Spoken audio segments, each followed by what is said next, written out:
अस्सलाम वालेकुम प्यारे व्यूवर्स, कैसे हैं आप सब। अल्लाह ताला आप सब को अपने हिफ्ज़ मान में रखे, हैरियत से रखे। प्यारे व्यूवर्स, आज आपके साथ मैं चिकन पकोड़े की रेसिपी शेयर करने जा रही हूँ। उम्मीद करती हूँ आपको पसंद आएगी।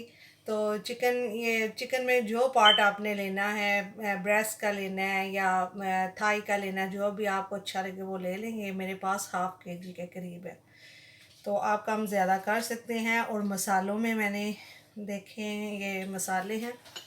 मसाले तकरीबन 1 teaspoon salt, half tea spoon हल्दी, सूखी मेथी है 1 टीस्पून, गरम मसाला हाफ़ टी स्पून, जो सूखा धनिया है वो 1 teaspoon, crush chilli powder 1 teaspoon और रेड चिली पाउडर 1 टीस्पून, ज़ीरा, क्यूमन सीड्स ये भी तकरीबन 1 या half teaspoon. Food colour है तकरीबन हाफ़ टी स्पून के करीब। 1 एग है। और ये है गार्लिक, अनियन और ग्रीन चिली, उसको मैंने क्रश कर लिया है, ब्लेंडर में डाल के ना ब्लेंड कर लिया। योगर्ट 1-2 टेबल स्पून चाहिए होगा, लेमन जूस चाहिए होगा और ये मैदा चाहिए होगा। मैदा या आप बेसन भी डाल सकते हैं, ये मैंने मैदा इसमें डालना है। तो धनिया ये फ्रोज़न है मेरे पास, धनिया डालूँगी इसमें। तो चलें मैं इसमें अब डालती जाती हूँ सब चीज़ें, तो हम मिक्स करते जाएंगे इंशाल्लाह। ये सारे मसाले मैं इसमें ऐड करने लगी हूँ। ये ऑरेंज फूड कलर जो हम जर्दे का रंग है वो, और ये तकरीबन गार्लिक, अनियन तकरीबन 3-4 क्लव्स गार्लिक है और 4-5 ग्रीन चिलीज़ और अनियन हाफ अनियन तकरीबन ये हमने डाल देना है। 1 एग है, 1 या 2 एग डाल लें। ये योगर्ट भी मैंने डालना है, फिर वो लिक्विड ही ना हो जाए ज़्यादा। तो थोड़ा सा तकरीबन 1 टेबल स्पून या 2 लेमन जूस, ये लेमन जूस।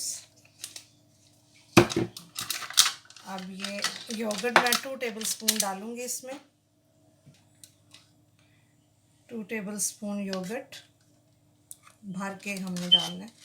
तो अब इसमें ये मैदा 1 कप के करीब मैदा है और बस इसमें धनिया डालूँगी, तो मैं मिक्स कर दूँगी। बस ये धनिया डाल के हमने अब इसको अच्छे से मिक्स करना है। ये देखें फ्रेंड्स, अब हम इसको अच्छे से मिक्स करेंगे ताकि इसमें अगर पानी की ज़रूरत पड़े पानी डाल लें, क्योंकि अंडा भी है और इसमें योगर्ट भी है, तो मेरे ख्याल में पानी की ज़रूरत नहीं पड़ेगी। अगर आपको ज़रूरत है तो वो डाल लें। ये देखिए ज़रूरत नहीं पड़ेगी, कितना वो लिक्विड ही हो गया। तो बस हमने इनको 10-15 मिनट के लिए रख देंगे ताकि ये अच्छे से मैरिनेट हो जाए। 1 घंटा भी रख सकते हैं, जितना देर आप चाहें इसको मैरिनेट करके रख लें। तो बस अब मैं इसको मैरिनेट करके छोड़ दूँगी। तो फिर इसको फ्राई करेंगे, हमने दोनों साइड से गोल्डन फ्राई कर लेना। तो फ्रेंड्स, हम एक एक करके ना चिकन पकौड़ा इसमें डालते जाएंगे। तो हमने अच्छे से गोल्डन फ्राई करना है दोनों साइड से।